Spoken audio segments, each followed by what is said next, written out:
Time for our favorite segment. I got to tell one lucky leftist, shut your pie hole. For the second week in a row, Jennifer Newsom back in the hot seat. She presents herself as a feminist, but watch this video she posted criticizing women aligned with President Trump.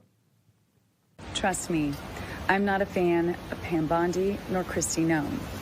But I need to call out that it's no surprise to me that the first two prominent people pushed out of this administration were women. Women are brought in, packaged Mar-a-Lago style, and lifted up as long as they commit to wholeheartedly serve the interests of the patriarch at the top. Now, it looks like power, or proximity to power with a big title, but it never comes with job security and protection. There's no secure place inside this hand-picked patriarchal body that systemically disrespects, devalues, and discriminates against women and girls. So she's spreading feminism while tearing other women down who don't agree with her politically. All leftists are hypocrites, and that's why it's my pleasure to tell Jennifer Newsom, shut your pie hole. I sat down with the host of the Ben Ferguson Show, Ben Ferguson, last hour to discuss all this nonsense over on Newsmax on the Big Take. Watch. I thought she was talking about Gavin Newsom there for a second, like how women in his world work. Like I was just confused. I was like, wait, who is she talking about? Is it her husband and like his history with women in the past and raising them up and then getting rid of them out of the administration? I'm just, curious how that works. That's a good one. And then what about, or isn't this the same guy that said, "Oh, you can't do anything with your life, but I can go to a restaurant during COVID"? Yes, I think that's the same guy. Yeah. Shut your pie hole on that one as well. This is rich, even from a lefty in California. This is a rich moment for her. So what about the tree? What about the shrub? What about the shrub she's standing in front of? What's going on at the governor's mansion? She's giving us these hostage videos in front of those shrubs. But in all seriousness, so. Believe all women are great, except the orange man's women. Yes. Only liberal, crazy, wacko women that accuse people of things. That's who you should believe.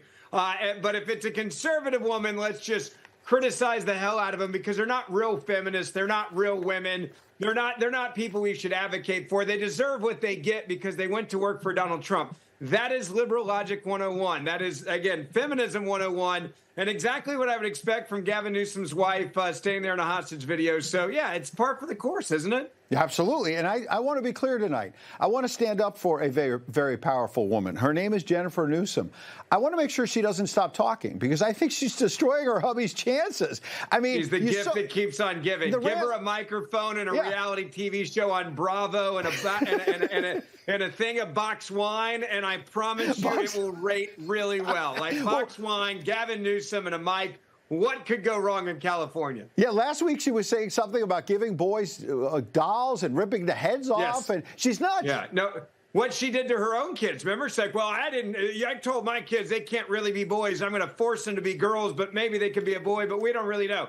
Like, this is the part that I think parents need to actually step back and look at and realize how totally insane this first lady is, this governor is, and let's be clear, he is the front runner for the Democratic Party. We can laugh and joke, but this is what they want to bring to the White House. The last person, by the way, they brought to the White House was literally out of his mind. They covered it up. Imagine if you got a person that actually has all of their functions in their brain and they believe in this type of rot, where you're saying a boy can't play with a G.I. Joe, must have a Barbie doll, and that's real America. That's what they want to do to your kids.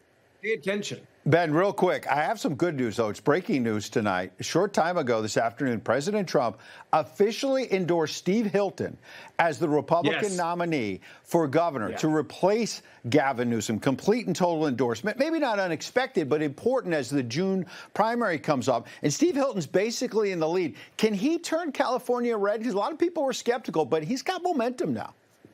I think it's got momentum, and I think people are sick and tired. If you stayed in California and you haven't left California, remember, they've actually had a actual loss in population. That's how bad it is in California. And when you've got someone like this that's out there willing to say what he's saying, people are listening. And then you got Eric Swalwell, for example, who's out there, and people look at him, they're like, what are we doing? Like, are we ever going to get any better here in California? Or are we going to keep running people off? And when you look at Swalwell, you look at what he's saying, I actually think there's a real outside chance now this endorsement could be important, and there is a small chance a Republican could actually run that state for once in a long time. He tells it like it is. With decades covering Washington and the really big stories, Ed Henry cuts through the noise and gives you the facts you need to know. Watch Ed on The Briefing tonight on Newsmax 2.